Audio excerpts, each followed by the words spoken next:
Es ist eine Riesenehre, Michael DeBar heute bei uns zu Gast zu haben. Er hat gerade live performed von diesem Album The Key to the Universe. I Can't Get You Off My Mind, haben wir gehört. Thank you so much for doing that. My pleasure. And I said beforehand while we've been talking, it's really hard to find the right topic to talk to you about because you've done so many things in your lives and there's so many things that happened to you and you've gone through so many exciting and also horrible things in your life. When you go to bed at night, what goes through your head? The last couple of years, or is it the album, or is it what you did when you were 15, or is it different every day? Xanax. Xanax. Okay. All right. Well. No, I'm kidding. I take something to sleep. I take drugs. No, you don't. Drugs bad. Kids, adults, housewives. No. Well, housewives, they might do well with that. What's the question? What do I think about when I go to sleep? What goes through your head when you, especially when you're traveling a lot right now? You're doing album promotion. Yes. Well, I try not to think about anything. I mean, I just try and do it, and I'm so exhausted when I get into bed doing it that I get. That's my impression of me going to sleep. Because if you dwell on this stuff, then you will inevitably go to the negative. You guys know that. If you start thinking about what you've done in that day, it can get troublesome. The danger for me when I'm asleep is like I do have mad psychedelic dreams. I think it's because I don't take drugs anymore that God has put in these mad dreams. But I only sleep a very short amount, like a lot of artists, because there's a lot on my mind. Well, I mean, I'm very prolific, I write a lot, and I've always got something that I want to accomplish. When I go to sleep, this would answer your question accurately. When I go to sleep, I know I have something to do. So that kind of keeps me, you got to finish it, Michael, you got to finish it. I'm a finisher, I'm a closer, that's what I like to do. So I sleep a short amount of time, so I can accomplish all of this stuff.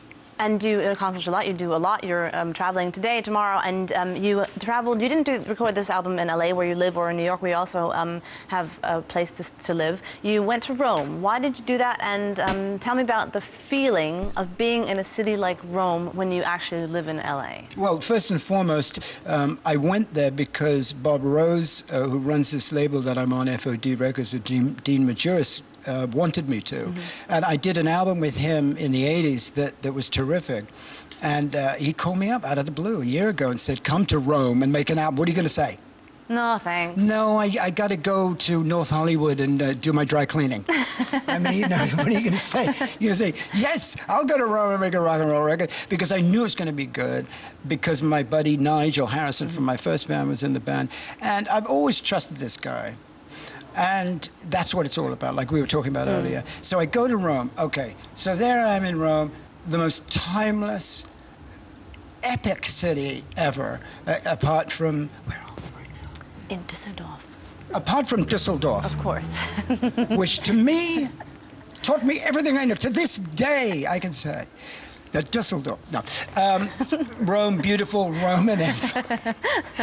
All of the mythology of Rome. It's so important. I'm fond of saying I would get up and I would run because I'm a fitness fanatic. So I'm running, and I swear to you, the statues would turn and they would sneer at me and they would challenge me to be great. I mean, I'm speaking poetic metaphor here. Well, of course, but the point is, you're in Rome with the greatest art ever. You better sing good. But you weren't like in the studio. You were in a really nice place where you recorded, right? It was amazing. Like, tell me about what it. Well, it was the Forum Studios in Rome. I think it's probably most known and renowned for the fact that it was where Morricone did all the scores for those luscious, beautiful Italian movies. So it's a massive room, ostensibly created for an orchestra. So therefore, and Bob was very familiar with that space. It was a band that I didn't know, two of the members of the band. So you've got to picture this massive place. I mean, anybody that knows about rock and roll knows that if you record in a big room, you're going to hopefully get a big sound if you put the mics in the right place. But we had a guitar, bass, and drums record. That's what the key to the universe is, ladies and gentlemen. And that's called rock and roll. And we got this big, fat, fabulous sound in this very elegant room. So there was a duality, a paradox there, that we're playing this wonderful rock and roll music in the hallowed halls of an orchestra, where the ghosts of cellists were flying around. It was it was a very, very trippy place. Sounds absolutely beautiful. You are a very famous person. When is the last time someone said to you, Who are you and what do you do for a living? Nobody ever says, who are you? No? They either say, I slept with you in the 70s. And you say, did I? And I say, well, do we have a child? And they say, yes. And he's coming to get you. No. No. Yeah, people know me, but from all different things. Murdoch, was like in Germany, when I came in to Germany, the guy at the airport, the customs dude, goes, Murdoch! Oh, no. And he let me through, and I was carrying like an ounce of Coke with me. Absolutely. No, I'm kidding. No. But he let me in. But that happens a lot, you get favors if you're on telly. Yeah, that's actually pretty nice. I think, or is that like one of the nicest parts of getting free stuff, or nice tables in restaurants and stuff like that?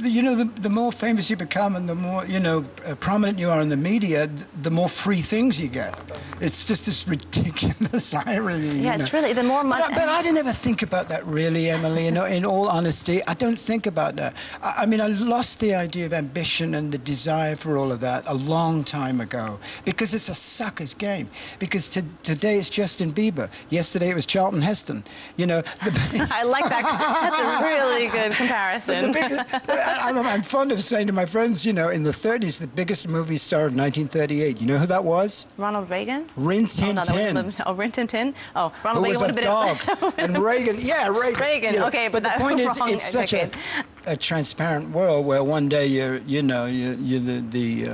the king of the town, and the next day you're not. And you've been going strong for a long time, 55 years in the business. Thank you so much for being here today. It was a great honor. This is the album, The Key to the Universe. Ihr könnt es bei uns gewinnen. Oh, here. This is your applause for today. Chris, von mir gewinnen eine E-Mail schreiben mit emily@nrw.tv. Ich kann euch sagen, beeilt euch, denn hier will jeder eins davon haben. Thank you so much for your time. It was wonderful meeting you.